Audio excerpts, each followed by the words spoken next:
une seule réponse, A, B, C ou D, et cochez une seule case sur la feuille de réponse.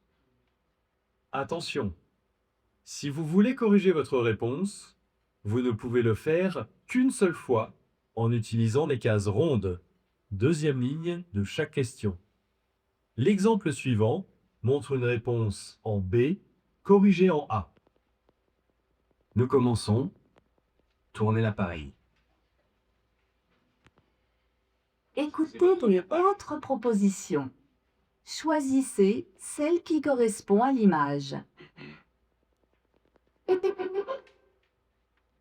Regardez l'image 1. A. Donne-moi ça, maman. B. Attention, c'est très chaud. C. Bon anniversaire, maman.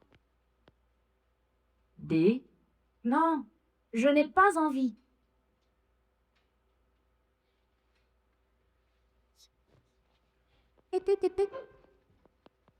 Regardez l'image 2. A.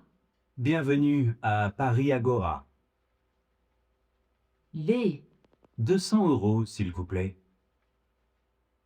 C. Il est 20h30. D. Il vient du Japon.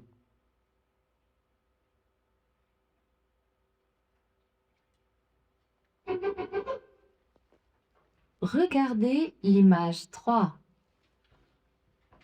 A. Je peux m'asseoir ici?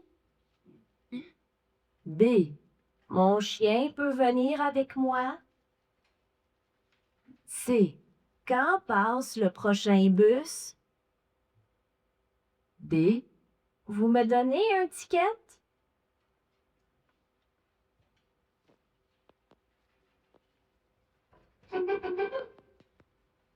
Regardez l'image 4. A. J'espère qu'on va pouvoir entrer. B. Attendons dehors, c'est mieux. C.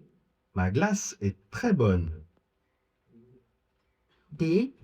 Bonjour, 2 places, s'il vous plaît.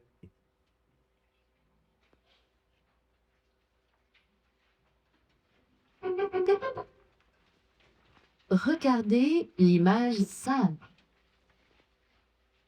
A. Voici le résultat de vos analyses médicales. B. Temps chaud et sec au sud de l'Europe. C. Voilà une peinture moderne. D. Les indices économiques sont bons.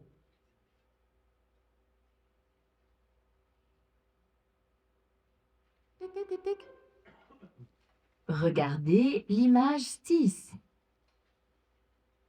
A. Baissez les bras. V. Enlevez votre pull.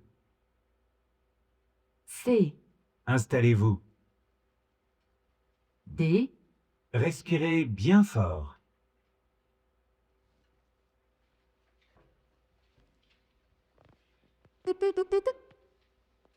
Regardez l'image 7.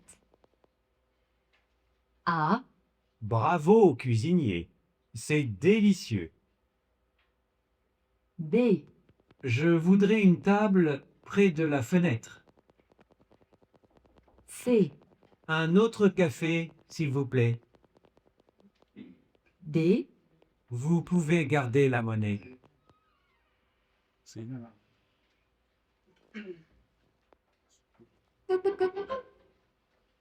Regardez l'image 8. A. C'est un acteur formidable. B. Je déteste la publicité. C. Tu vas payer nos billets. D. Viens, on va s'asseoir là.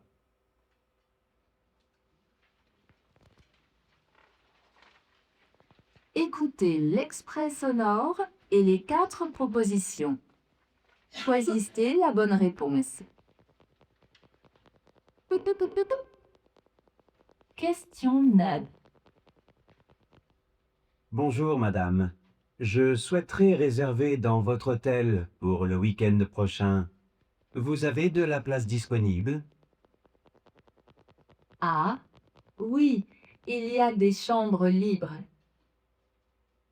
B. Oui, le centre-ville est très proche. C. Oui, le petit déjeuner est compris. D. Oui, nous avons un parking privé.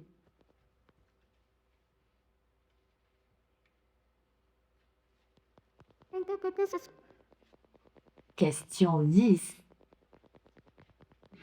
Si tu veux, je t'emmène à la piscine cet après-midi. Qu'est-ce que tu en penses? A. J'ai cassé ma raquette. B. J'ai oublié mon ballon.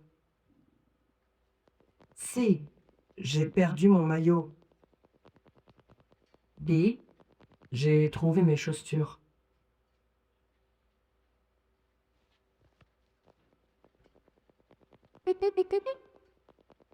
Question 11. Martine, est-ce qu'il y a eu des appels pour moi? A. Le fax est en panne. J'ai appelé le réparateur. B. Madame Marcos s'est passée prendre le dossier Mali. C. Monsieur Dupont a téléphoné et veut vous voir. D. Vous êtes des rendez-vous avec Monsieur Pauset.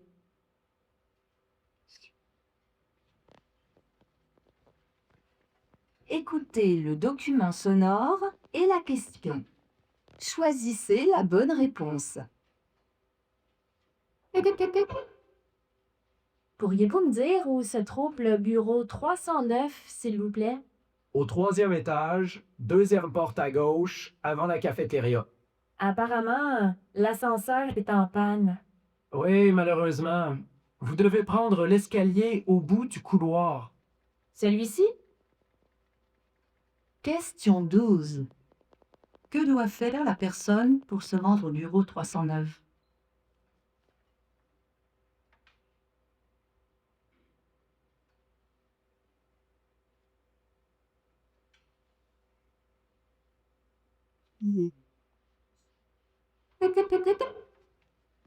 Alors c'est d'accord.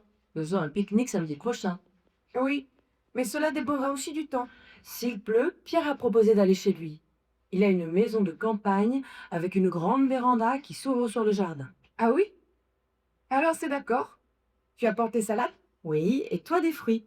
Pierre s'occupera des boissons et du pain. Bon. Espérons qu'il fera beau. Question 13. Que veulent faire ces personnes samedi s'il ne pleut pas?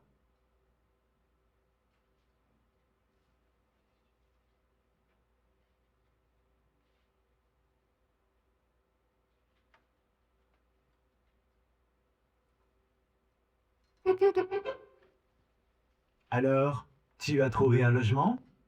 Oui, c'est tout petit et il y a une seule pièce. C'est au 2e étage d'un immeuble situé en plein centre-ville. En plus, la propriétaire est gentille. C'est ce qu'il me faut. Question 14. Dans quel type de logement habite cette personne?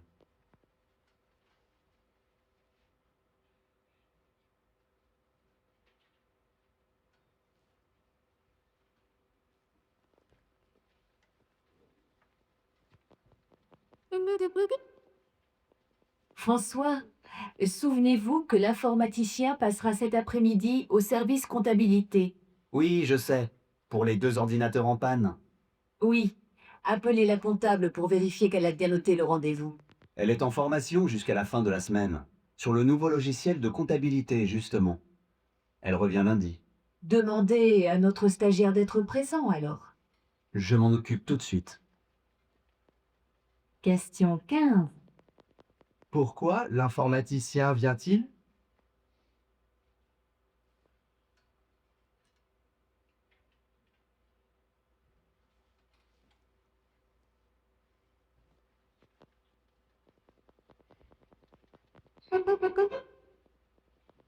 En fait, en quelques mots, les jeunes jouent beaucoup moins à l'extérieur, les jeunes sont plus inactifs, les jeunes ont plus de troubles de comportement. Or, de plus en plus d'études scientifiques font un lien direct entre le fait que les enfants n'aient même pas de temps libre, n'aient pas de jeux libres et ne jouent pas dehors, ne sont pas en lien avec la nature qui les environne. Et donc, sur des études qui ont été faites, par exemple, sur des rats, on a constaté que des rats qui ne bougent pas, qui ne peuvent pas jouer, qui ne peuvent pas sortir librement à l'extérieur, ben, on développe les troubles de comportement, comme ceux que l'on constate absolument actuellement chez les enfants. Question 16.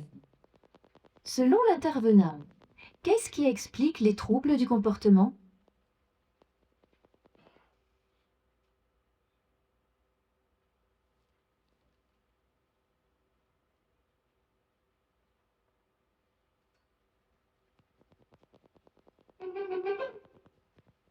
Pour votre sécurité, attention à la marche en descendant du train. Question 17. Quelle est la fonction de cette annonce publique?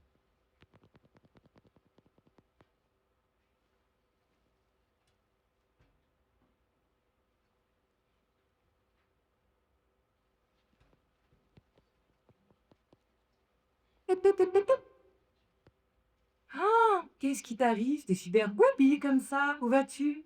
Je sors de chez le coiffeur et je viens de m'acheter ce costume. Magnifique. T'as un look d'enfer. Mais pourquoi? Pour moi? Je viens juste de terminer mes 6 mois d'essai chez mon patron et comme j'ai donné satisfaction, je signe lundi prochain mon contrat définitif et à temps complet, pas partiel. Ah, ton contrat définitif? Mais c'est extra! Ah, te voilà dans la vie active, bravo! Je suis enchantée pour toi. Et tu penses à nous maintenant? Question 18. Pour quelle raison la jeune fille est-elle si contente?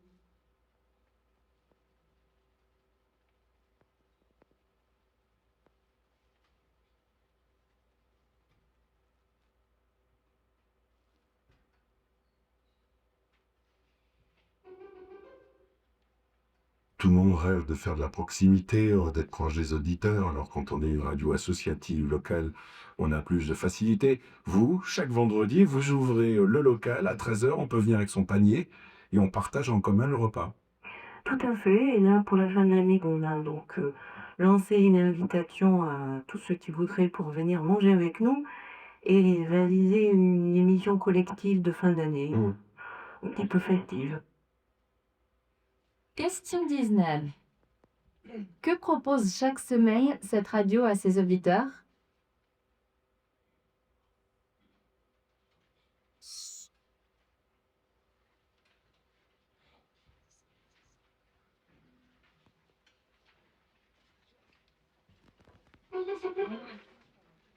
On dit souvent qu'à Londres, on peut changer de job quasiment comme de Schmid. Est-ce que c'est toujours vrai? Il est toujours facile de passer d'un job à l'autre. Le diplôme a beaucoup moins d'importance. On va surtout regarder les postes que vous avez déjà occupés. On va aussi tenir compte de vos motivations. C'est vrai qu'on vous donne aussi la possibilité d'augmenter assez... Enfin, comment dire? De franchir les étapes beaucoup plus rapidement. On retrouve assez régulièrement des personnes vers 22, 23 ans et déjà manager, tandis qu'en France, c'est quand même un peu plus compliqué. Question 20. Que dit cette intervenante au sujet du travail à Londres?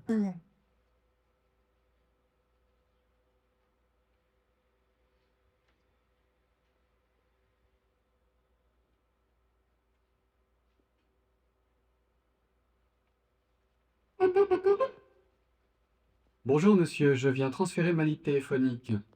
J'emménage demain dans les logements neufs de la rue de l'Université. Oh là là, ça ne sera pas fini avant 10 jours. Les travaux ne sont pas encore terminés. Le promoteur a eu du retard. Nous attendons son autorisation pour installer le réseau. 10 jours? Mais comment je fais sans téléphone, moi? J'en ai besoin pour mon travail. Je suis désolé, monsieur, mais vous n'êtes pas le seul dans ce cas et on ne peut pas aller plus vite que les travaux.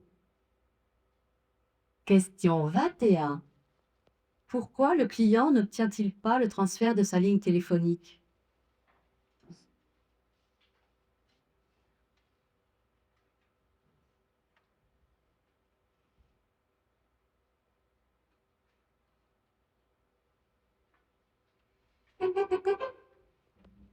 Être éco-éducateur, c'est être à cheval entre l'éducateur et le pédagogue, puisqu'on va sensibiliser le public aux problématiques environnementales, mais en même temps, expliquer ces problématiques, et puis les solutions qui sont actuellement préconisées.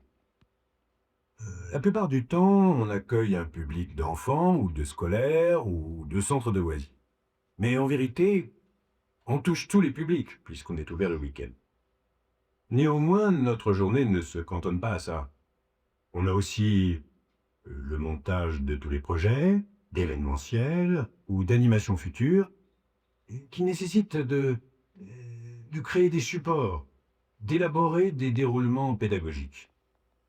Ici, au Clos des Blancs-Manteaux, notre entrée thématique, c'est l'écologie au quotidien, les éco-gestes, les astuces qu'on peut mettre en place dans notre vie de tous les jours pour participer à la préservation de la planète. Question 22. Que propose le site dans lequel cet intervenant travaille?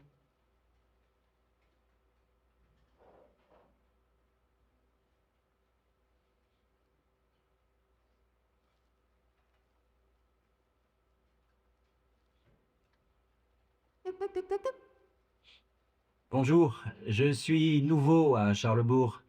Vous sauriez ce que je dois faire de mon arbre de Noël pour qu'il soit ramassé? Vous n'avez qu'à déneiger devant chez vous et puis le laisser dans la rue. La collecte a lieu demain matin. Il est grand, votre arbre? Regardez, je l'ai mis dans le jardin. Il fait bien 3 mètres de haut. Alors, il faut le couper en deux. Et puis aussi, enlever tout ce qui est dessus. Question 23.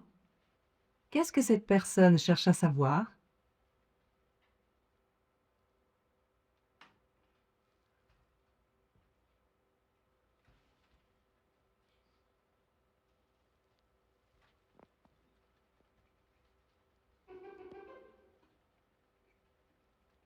Bonjour, monsieur. J'ai vu votre annonce. Vous cherchez toujours une vendeuse? Oui, cela vous intéresse? Vous avez de l'expérience? J'ai été vendeuse 15 ans à Québec, mais mon petit ami a été muté à Montréal. Alors, j'ai dû démissionner. Vous habitez encore là-bas? Non, nous sommes chez les parents en attendant de trouver un logement. Vous parlez anglais?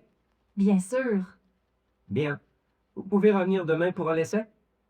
Avec plaisir. Question 24. Pourquoi la personne cherche-t-elle du travail à Montréal?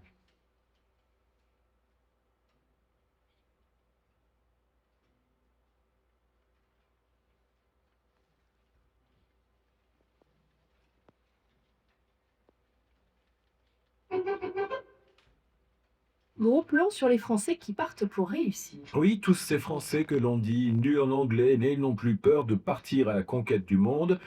En fait, il est toujours un peu difficile de cerner leur motivation profonde entre ceux qui franchissent les frontières pour monter un business, ceux qui cherchent un job, ceux qui s'exilent pour fuir une fiscalité asphyxiante, ou bien ceux qui veulent tout simplement profiter d'une retraite au soleil. Question 25. Les journalistes évoquent une tendance qui concerne les Français. Laquelle?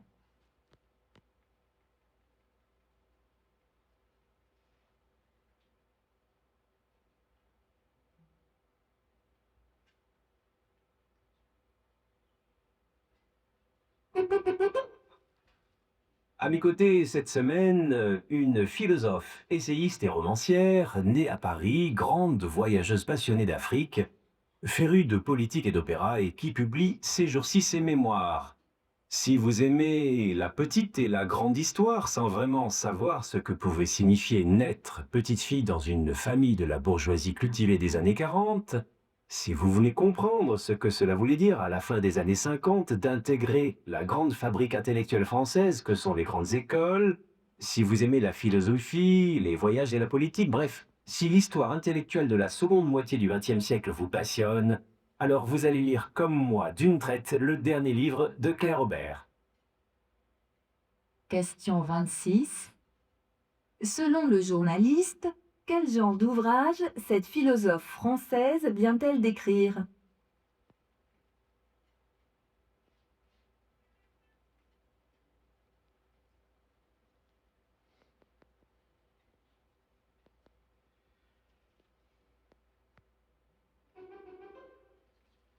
Salut Géraldine, ça va? Non, pas trop.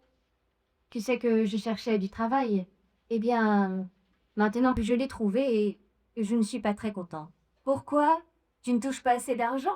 Non, c'est que 2 fois par semaine, je commence à 6 heures du matin et à 1 heure de chez moi en plus. Oh, c'est tôt. Et comment tu vas faire pour les enfants? Oh, Gilles va s'en occuper. Mais moi, imagine, je ne sais pas comment je vais faire pour récupérer. Tu vas dormir les week-ends. Question 27. De quoi se plaint Géraldine?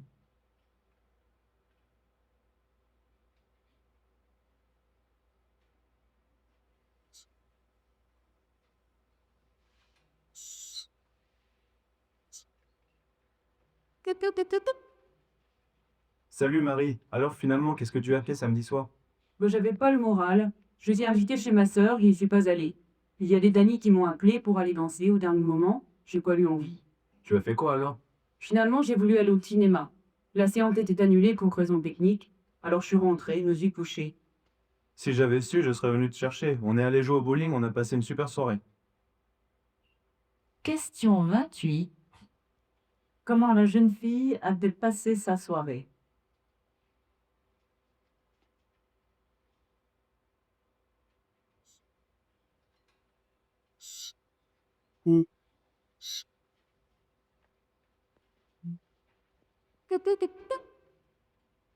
Vous avez vu le premier film de Robert Feuillade hier? Non, ce n'est pas le genre de film que j'aime. Moi, je regarde tous les films. J'adore le cinéma depuis toujours. Sans doute parce que mon père m'emmenait au cinéma alors que j'étais encore au biberon. Je me souviens encore de mon premier western. Dans la petite ville où on habitait, tous les samedis, il y avait le cinéma en plein air gratuit. Moi, ce que je préférais quand j'allais au cinéma avec mon père, c'était la glace à la vanille qu'il m'achetait. Question 29. Selon cette femme, qu'est-ce qui explique son amour inconditionnel du cinéma?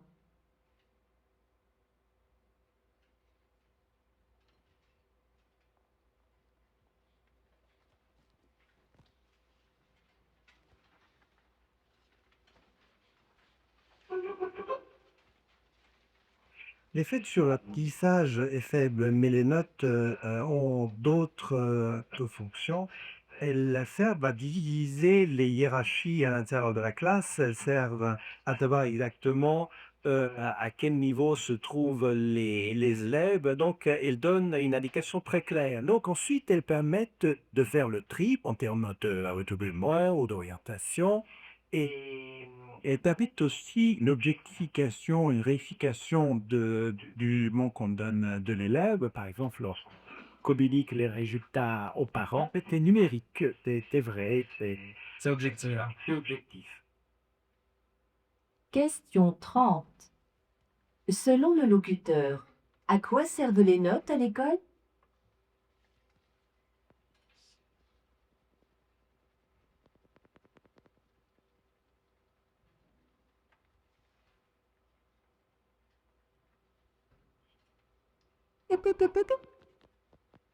Docteur, quels aliments dois-je supprimer pour ne pas grossir? L'essentiel pour parvenir à maigrir et à ne pas recommencer à grossir est de moins manger, mais tout en respectant son mode de vie et ses goûts. Vraiment? On peut manger de tout? Oui, aucun aliment n'est mauvais en soi. Tout dépend des quantités et de la façon dont il est consommé. Il faut privilégier la diversité. C'est tout? Oui. 2 conseils encore. Rédiviser l'apport en lipides et en sucre, privilégier les légumes verts et, en quantité modérée, les féculents et le pain. Question 31. Que conseille le médecin à son patient pour perdre du poids?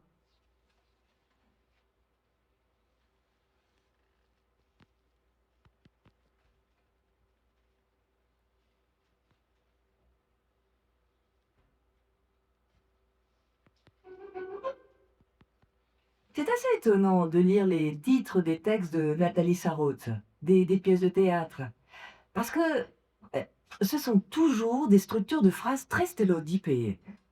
Vous les entendez, c'est beau, pour un oui, pour un non, elle est là. Bon, on peut pas faire plus simple. Et en fait, derrière, il y a des gouffres, en effet. Voilà, oui. Et, et puis en plus, elle est très sensible à ce qui, dans le langage, sert je dirais, de costume prêt-à-porter. Il y a énormément de langue de bois qui est pointée. De lieux communs. Oui, de lieux communs. Elle adore ça et elle le fait partager. Donc les personnages qu'elle met en scène ont des forces énormes, mais qui sont canalisés par ce travail avec les mots. Et ils se débrouillent avec ça. Question 32. Qu'est-ce qui caractérise l'écriture théâtrale de cet auteur?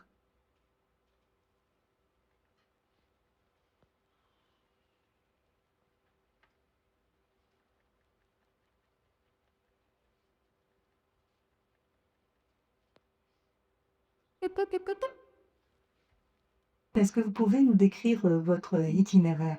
Oui, j'ai fait mes études de comédienne à Montréal, à l'École nationale de théâtre, dans les années 70. Et puis, quand je suis sortie de l'école, avec mon diplôme de comédienne, c'était la grande époque héroïque des créations collectives et du théâtre qu'on appelait engagé à l'époque.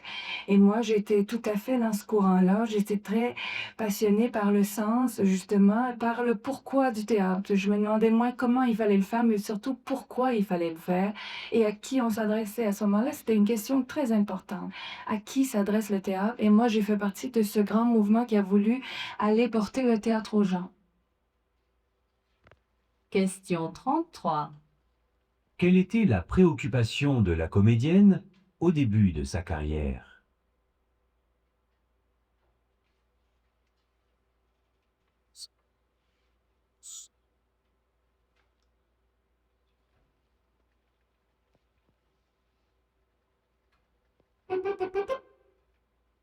Progresser dans l'entreprise est une question de compétences, mais également d'intelligence relationnelle. Ne soyez pas naïfs. Le monde du travail est un monde de compétition et de rivalité. Une ambiance qui peut toutefois vous stimuler et accroître votre envie de réussir et de progresser. Évitez cependant de rentrer dans les stratégies de clan, les querelles, les intrigues au sein de l'entreprise. Le pouvoir peut changer de main à vos dépens. Soyez un observateur attentif des relations au sein du service, cernez la personnalité des uns et des autres, et les jeux de cours sans y participer.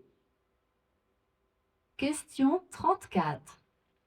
Que faut-il éviter pour progresser au sein d'une entreprise?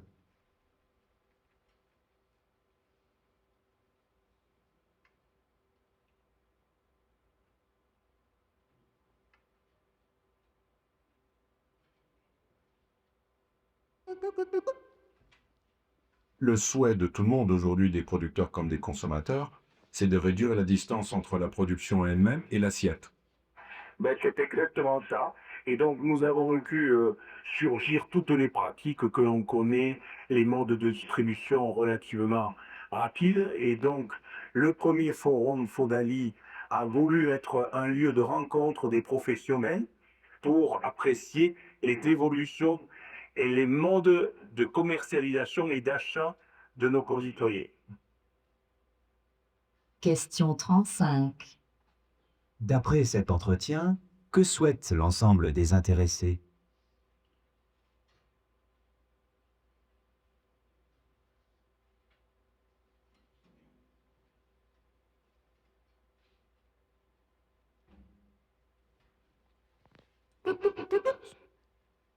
Est-ce qu'il est irréformable, ce bac Camus?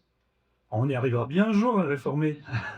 C'est obligatoire, de toute façon, ce qu'on voit bien, c'est un examen qui coûte cher, ça tout le monde le sait, qui a beaucoup d'inconvénients. En plus, il apporte plus aujourd'hui les garanties de sélection. Parce qu'au fond, c'est ça le bac. S'il y a un examen, c'est bien pour sélectionner ceux qui l'ont, de ceux qui ne sont pas jugés capables par l'éducation nationale de sortir de ce système et d'aller vers l'enseignement supérieur. Donc à partir du moment où il n'y a plus cette garantie-là, il faut le faire évoluer. Question 36. Pourquoi le baccalauréat devrait être réformé selon celui qui s'exprime?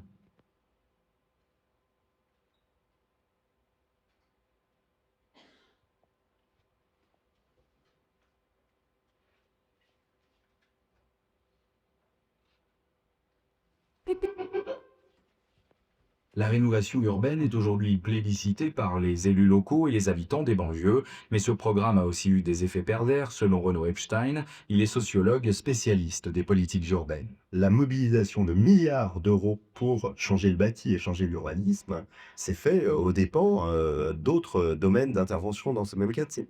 Parfois, on a pu rebâtir des écoles, mais ça change pas nécessairement les moyens qui sont mis à disposition de ces écoles pour réaliser leur mission.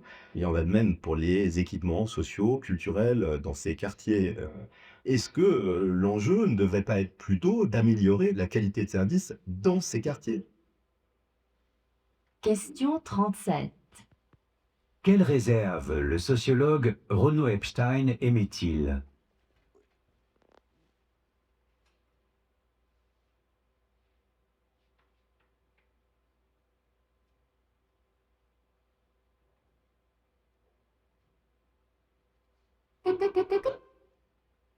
Marianne Dujarrier, vous êtes sociologue. Dans votre livre « L'idéal au travail », vous parlez d'un phénomène social que vous constatez dans des milieux très différents. Le travail, pour beaucoup, ressemble à un idéal qu'on n'atteint jamais, c'est ça? Plus exactement, le travail tel qu'il est demandé, tel qu'il est prescrit, est aujourd'hui idéal. C'est-à-dire, on ne peut pas déroger à cet idéal. Non, autrement dit, l'idéal a perdu son statut d'idéal. Il serait devenu une sorte de norme, impossible évidemment à atteindre. Il faut être complètement épanoui par le travail, forme de prescription à prendre du plaisir dans le travail. Question 38. Qu'est-ce qui dérange la sociologue dans la conception actuelle du travail?